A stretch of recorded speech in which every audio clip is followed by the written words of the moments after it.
Hello friends, welcome again.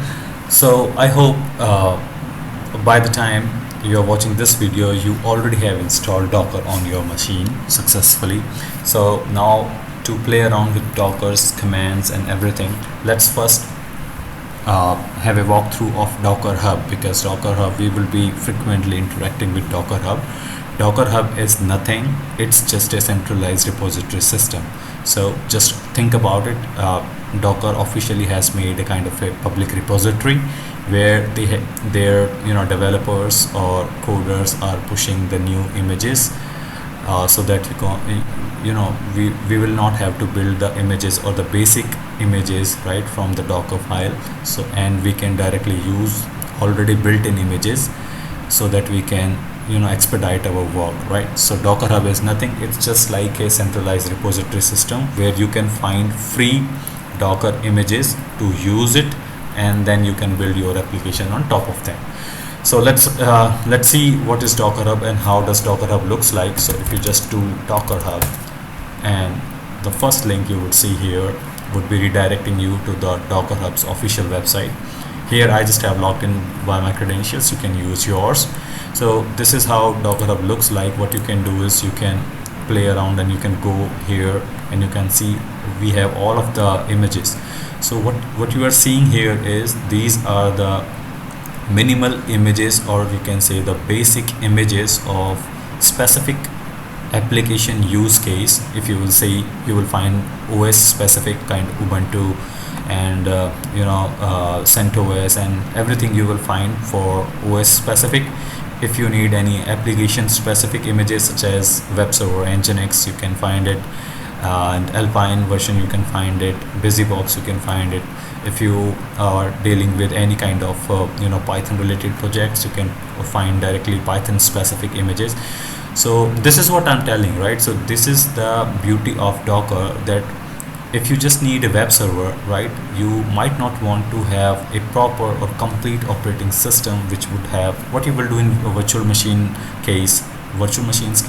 You would have to, let's say if you are just, your software is related to any web server, you are just testing any website, right? You require a web server, you selected an Nginx. So in virtual machine world, you would have to download first basic operating system. Let's say you just required ISO of any Linux distribution or any Windows distribution, right? And on top of that you would install that web server. So it would be kind of a bundled, very heavy image. It would be around like 2 gigs, right? This is what we are trying to avoid here. So Docker is providing us a kind of a suitability where we can have very minimal or the basic image specific to our use case only, nothing extra, and it would make it way lighter than the original virtual machine size, right? So let's say if I just required a web server, I will not create any operating system, right? Or I would not pull anything or not create any huge operating system files. So what I will do is I will just go ahead on Nginx web server and I will just run this command, docker pull Nginx. What it will do is, once you have Docker CLI installed on your machine, when I say Docker CLI, it simply means when you have Docker installed on your machine, you will go to terminal and you will run this command. And what it will do is it will just pull this Nginx image to your local system, right? Here you can find the different versions and the tags of that particular image. Let's say if you just require, so whenever you do docker pull Nginx, it will by default pull the latest version of Nginx. So Docker's community or the software keep on tracking or updating the images if they find any bugs or anything, right? So in case according to your specific requirement, let's say if you just want any older version of any image, you can select from here. So here we can see the different tags and different versions. If you are not sure how to use it, you can simply follow these instructions or the commands that they are providing here, right? So if you are just writing the Docker file, you can see simple steps how we can pull the Docker image, but don't worry about Docker files. I will let you know what it is and we will see the different whole lectures on Docker file. And then it's a web server, then obviously it would be exposing some ports so that you can access it on localhost or using internet. So, and these are the later configurations of Nginx if you specifically want some things to do with your web server, then you can see this complete page.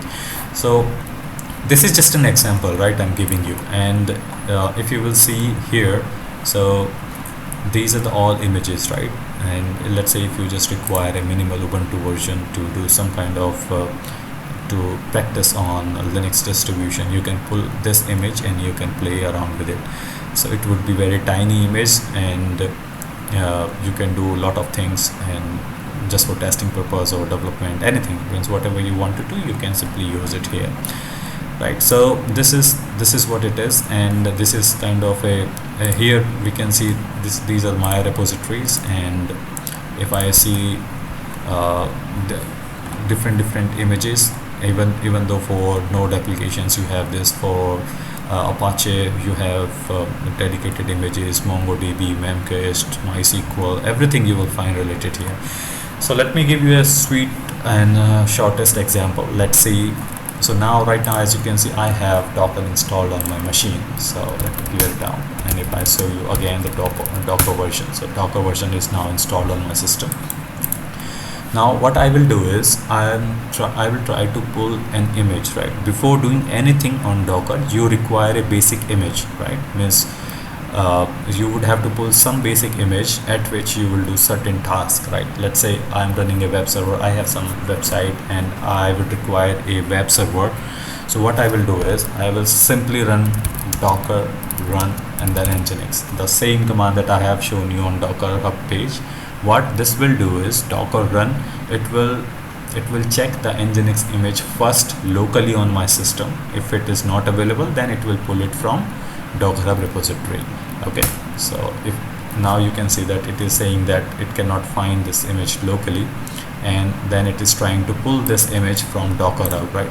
You can see here. So as you can see, now it has completely pulled this Docker image, I believe. So let's see, it is still in a progress state. Let it complete first. So it's now completed, guys. So as we can see, we have nginx has been pulled from Docker Hub to my local system. Here you can see the size of this nginx image, right? So 143 MB is the total size of this image, right? Forget about these two images that I have pulled way before. This is for Kubernetes cluster, and this is a basic Ubuntu image. So this is what happens, right? So you also I ran this command docker run nginx. So what it will do is I just bypassed one step here, that docker pull nginx, right? So what pull or run will do, so it's the same thing, right? So what you can do is, as we can see on this Docker Hub page, it says docker pull nginx. So pull is nothing, it is just pulling the image to your local system, right? So if I could have run this docker run nginx, it would have done the same thing, right? It would try to pull this image on my local system, and then what I would do is, let me clear the screen.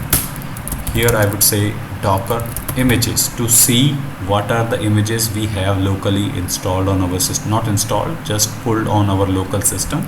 We run this command docker images. So once you do docker images, you can see that nginx has been pulled.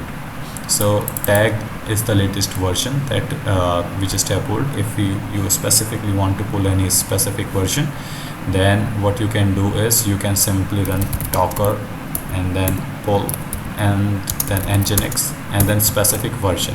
After colon you can give any specific version, and then specific version would be pulled to your local system. So this is what docker run do. And once you will have docker run, and once you already have pulled the docker image or the nginx image, you would have to run it. Now what you need to do is, we will be seeing some basic commands, right? So let me make a different video on this one, because I do not want to stretch this particular video. We will see in the next lecture what are the different docker commands we do have and what we can do with it, right? So I hope by now you just have understood that how to pull any image from Docker Hub to our local system, right? So thanks for watching. We'll see in the next tutorial. Thank you.